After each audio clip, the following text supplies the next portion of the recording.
Orang jadi makmum siapapun boleh menjadi makmum. Tapi kalau jadi imam kada boleh hendak nang sembarangan. Orang jadi makmum mau picak, mau tuli, mau bisu, kada jadi masalah jadi makmum. Tapi kalau jadi imam kada kawa, harus ada pemilihan, dipilih imamnya. Siapa yang paling alim, siapa yang paling fasih bacaannya, siapa yang paling warok, berhati-hati daripada pekerjaan dosa dan haram, siapa yang paling cepat masuk Islam, siapa yang kemudian itu dari segi umurnya, dari segi sudah babininya, sampai bahkan imam tuh kalaunya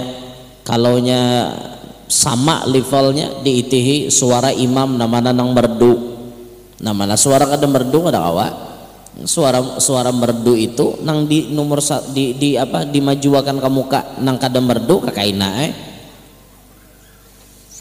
suaranya asli bawaan mulai dalam parut ulahan Allah Ta'ala.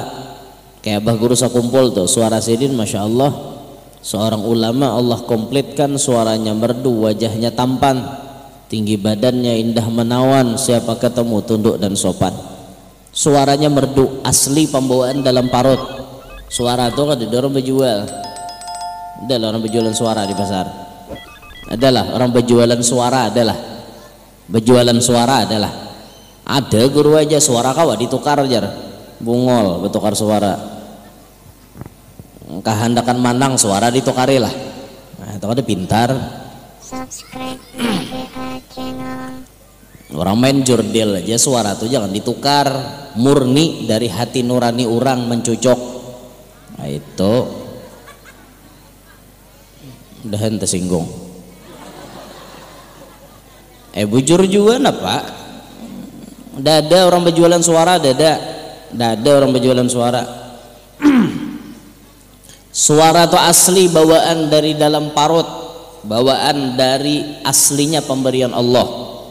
Mendasar suara kayak kumbang dalam butul, kalau ada apa baik betohok menyitilakan ihonya nahara-hara tatap kada baik. Dasar suaranya kada baik. Dasar suara orang tuh sumbang kayak apa aja membujuri tatap sumbang, karena dasar sumbang. Nah makanya imam nang suara merdu nih nang dimajuakan kayak itu. Nang merasa suara kada merdu mundur aja dulu.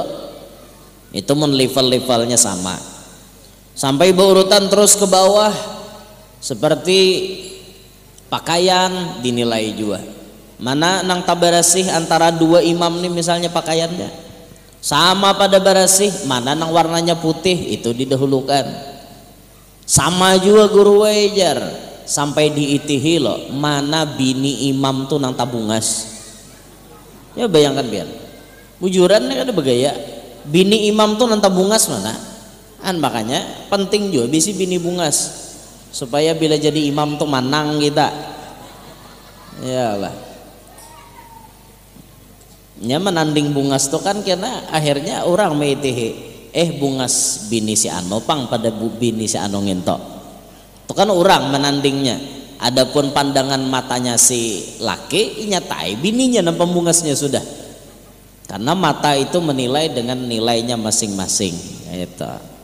Ya munnya ulun ditakoni guru siapa gerang bibinian yang paling bungas, ya ulun jawab bini ulun dong, kada ulun jawab bini orang. Walaupun orang menilai bungas bini orang jurang pada bini pian itu kan penilaian orang, tapi penilaian ulun ya bungas bini ulun pada artinya bini orang kayak itu. Nah tapi kenyataannya dasar bungas juga kan kayak itu. Kenyataannya toh ibarat bersaing kada pacang kalah kayak itu. Miss Universe gin saingannya kira-kira kada kalah juga Pak.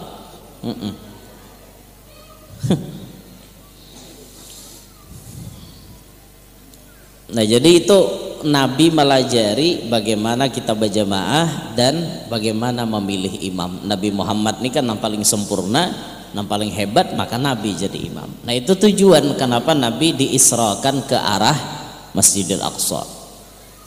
Yang kedua, Nabi diarahkan ke Masjidil Aqsa itu lantaran posisi Masjidil Aqsa itu adalah posisi yang paling dekat dengan pintu gerbang langit. Jadi langit nang di atas kita ini ada bisi pintu gerbang. Pintu gerbang terdekat untuk masuk ke langit itu adalah di arah Masjidil Aqsa. Situ pintu gerbangnya. Nah makanya Nabi itu persiapan naiknya tuh dari situ. Seandainya mungkin dimintin ini parak lawan pintu langit, ya mungkin Nabi Isra Mi'rajnya ke sini. Jadi subhanalladzi asra bi abdihi lailan minal masjidil harami ila masjid Mintin. Mungkin kayak itu. Tapi karena Mintin nih ya jauh daripada pintu langit, kadang mungkin lah ke Mintin. Maka Nabi ke Masjidil Aqsa.